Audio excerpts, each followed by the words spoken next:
नमस्कार, मैं हूं आनंद। आप देख रहे हैं चेतना टुडे। सबसे पहले एक नज़र सुर्खियों पर। गर्मी की छुट्टियां खत्म, स्कूल बस संचालन को लेकर महत्वपूर्ण बैठक। चोरियों में बाहरी गिरोह का हाथ होने की आशंका, 10 लाख की चोरी में पुलिस खाली हाथ। और शुरू दिन ही डेमू में रहा यात्रियों का दबाव, तत्काल टिकट बुकिंग समय परिवर्तन।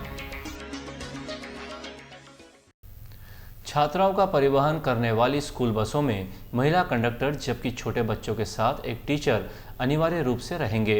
वाहन चालकों के चरित्र सत्यापन हेतु यातायात पुलिस से सहयोग लेना होगा, जबकि शहर के प्रमुख व्यावसायिक क्षेत्रों में स्कूली वाहनों का आवागमन प्रतिबंधित रहेगा। सोमवार से आरंभ होने वाले नए शैक्षणिक सत्र के पूर्व स्कूली बच्चों का परिवहन करने वाले वाहनों के सुरक्षित संचालन से जुड़े विषय पर कई निर्णय लिए गए।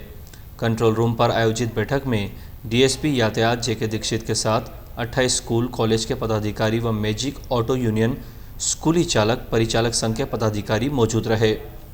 बैठक में स्कूली वाहनों के संबंध में इस शैक्षणिक सत्र से उच्च न्यायालय के निर्देशों के संबंध में चर्चा करते हुए सभी को इसके परिपालन हेतु पाबंद किया गया।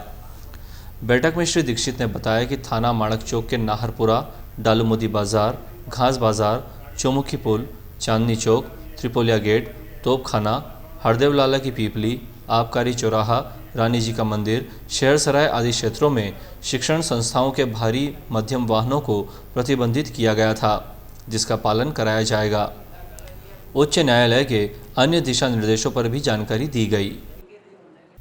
विश्व रक्तदान दिवस पर मानव सेवा समिति, ब्लड बैंक तथा जैन सोशल ग्रुप मैत्री ने कैंप रखा।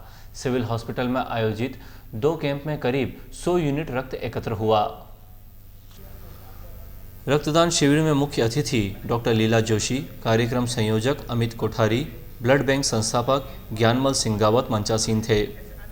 डॉक्टर जोशी ने महिलाओं के गिरते हुए हेमोग्लोबिन स्तर पर चिंता व्यक्त करते हुए उन्हें स्वस्थ रहने हेतु उपाय बताए।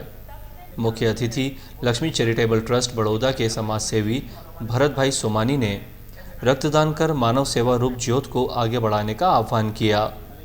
कार्यक्रम में जैन सोशल ग्रुप मैत्री के द्वारा 55 ब्लड यूनिट रक्तदान किया गया।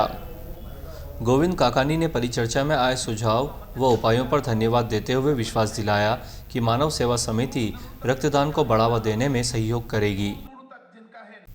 शहर में लगातार हो रही चोरियों में किसी बड़े गिरोह के शामिल होने की आशंका एसपी अविनाश शर्मा ने व्यक्त की है। उन्होंने कहा कि सभी थाना क्षेत्रों में पुलिस को बाहरी लोगों पर नजर रखने के साथ ही लगातार चेकिंग के निर्देश दिए हैं। शुक्रवार शनिवार की रात पुलिस थाना माणक चौक अंतर्गत धान मंडी में व्यापारी के घर पर हुई 10 लाख रुपए की बड़ी चोरी में इस व्यावसायिक एवं आवासीय क्षेत्र में सुरक्षा व्यवस्था पर सवाल खड़े कर दिए हैं। लोगों का कहना है कि जब शहर का हृदय स्थल ही सुरक्षित नहीं है तो बाहरी क्षेत्रों में सुरक्षा की क्या गारंटी। बाजारों में चोरियां पुलिस की लापरवाही और कमज़ोर सूचना तंत्र का ही परिणाम है। उल्लेखनीय है कि धानमंडी में चाय व्यवसायी मणिलाल गांधी के घर में बदमाशों ने छत के रास्ते घुसकर करीब 10 लाख रुपए कीमत के आभूषण सहित 51,000 रुपये चुरा लिए थे। घर में पूरा परिवार मौजूद होने के बावजूद किसी को भी बदमाशों की भनक नहीं लग पाने के पीछे एक तथ्य ये सामने आया है कि इस वारदात में कोई बड़ा शातिर गिरोह शामिल हो सकता है, जो इस तरह की बड़ी चोरियां साफ गोई से करता है। इस संबंध में एसपी अविनाश शर्मा ने चेतना से चर्चा में कहा कि जिस तरह से घर में चोरी हुई है उसके बाद किसी बड़े गिरोह के शामिल होने की आशंका है। उन्होंने ये स्वीकार किया कि रतलाम शहर में पिछले 2 माह से लगातार चोरियों की वारदातों में चौंकाने वाला इजाफा हुआ है। हर वारदात के बाद हम समीक्षा करते हुए अपराधियों की धरपकड़ के प्रयास करते हैं। पुलिस थाना माणक चौक अंतर्गत लगातार हो रही चोरियों पर हमने आदतन अपराधियों की सूची अपडेट करते हुए उनकी मौजूदा जानकारियां एकत्र करने के लिए कहा है। जल्द ही चोरियों का खुलासा होने की संभावना है। उन्होंने बताया कि पुलिस को बाहरी लोगों पर नज़र रखने के साथ ही सूचना तंत्र को मजबूत करने के निर्देश दिए हैं।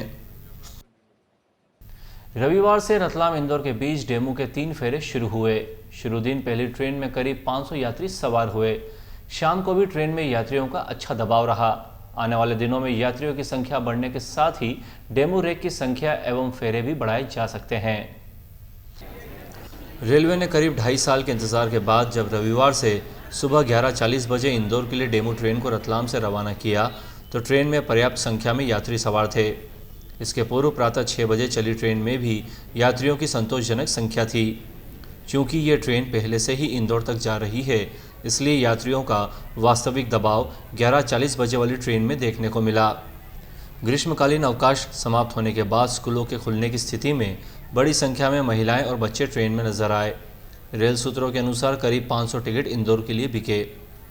अनौपचारिक चर्चा में उन्होंने कहा कि गर्मी की छुट्टियां रविवार को समाप्त हो गई है और सोमवार से स्कूल खुल रहे हैं, इसलिए वापस लौटने के लिए डेमू ट्रेन की सुविधा होने से राहत मिली है, अन्यथा बस से सफ़र करना पड़ता। ठीक इसी तरह शाम 5:20 बजे रतलाम से इंदौर के लिए रवाना हुई ट्रेन में भी यात्रियों का दबाव रहा। इसके विपरीत इंदौर से प्रातः 8:50, दोपहर 2:35 तथा रात्रि में 8:15 बजे रतलाम के लिए आई ट्रेनों में भी बड़ी संख्या में यात्री सवार रहे। 15 जून सोमवार से रेलवे ने तत्काल टिकट बुकिंग में परिवर्तन किया है। सामान्य आरक्षित कोच के लिए तत्काल टिकट 11 बजे से, जबकि वातानुकूलित कोच के लिए 10 बजे से बुकिंग होगी। 15 जून से एसी का तत्काल टिकट सुबह 10 बजे जारी होगा। स्लीपर क्लास की ओपनिंग 11 बजे होगी। ई टिकट जारी करने वाले अधिकृत एजेंट, आरटीएस और एसटीबीएस क्लास के एजेंट तत्काल और सामान्य आरक्षण खुलने के 30 मिनट बाद टिकट बना सकेंगे। परिवर्तन एक ही समय में सभी श्रेणियों के यात्रियों की भीड़ कम करने के इरादे से किया जा रहा है। इससे एसी और गैर एसी में बुकिंग वालों को आसानी हो जाएगी। दलालों पर अंकुश लगाने के लिए रेलवे ने 15 जून से ई टिकट बनाने वाले अधिकृत एजेंट, आरटीएस और एसटीबीएस श्रेणी के एजेंटों को 30 मिनट बाद टिकट जारी करने की व्यवस्था कर दी है। अब ये लोग ओपनिंग डे में सामान्य रेल आरक्षण की बुकिंग सुबह 8 बजे की जगह 8:30 बजे कर सकेंगे, जबकि एसी का तत्काल 10:30 बजे और स्लीपर क्लास का तत्काल टिकट 11:30 बजे बना सकेंगे। प्री मानसून का इंतजार कर रहे नागरिकों के लिए शनिवार की रात मूसलाधार बारिश के नाम रही। रात करीब 9:30 बजे से शुरू हुई 1 घंटे की बारिश के बाद शहर में पहली बार जगह जगह पानी जमा हो गया था। जून के दूसरे सप्ताह में मानसून के सक्रिय होने की मौसम के जानकारों ने अनुमान लगाया है। हालांकि मानसून में अभी देर है, लेकिन प्री मानसून की गतिविधियों ने भीषण गर्मी से लोगों को राहत दी है। पिछले सप्ताह में 3 बार हुई करीब 2.5 इंच बारिश से मौसम के आक्रामक तेवरों से राहत मिली है। अप्रैल मई के बाद जून माह में दूसरा ऐसा पहला रविवार था जब तापमान 40 डिग्री से कम रहा, अन्यथा पिछले 3 रविवारों को तापमान 42 से 44 डिग्री के बीच बना रहा था। हाल की बारिश के बाद ये अनुमान लगाया जा रहा है कि अब लोगों को गर्मी के तीखे तेवरों से राहत मिलेगी और मानसून के सक्रिय होने से गर्मी के दिन लग जाएंगे। अंत में सुर्खियों के साथ हमें इजाजत दीजिए। नमस्कार। गर्मी की छुट्टियां खत्म, स्कूल बस संचालन को लेकर महत्वपूर्ण बैठक। चोरियों में बाहरी गिरोह का हाथ होने की आशंका, 10 लाख की चोरी में पुलिस खाली हाथ। और शुरू दिन ही डेमू में रहा यात्रियों का दबाव, तत्काल टिकट बुकिंग समय परिवर्तन।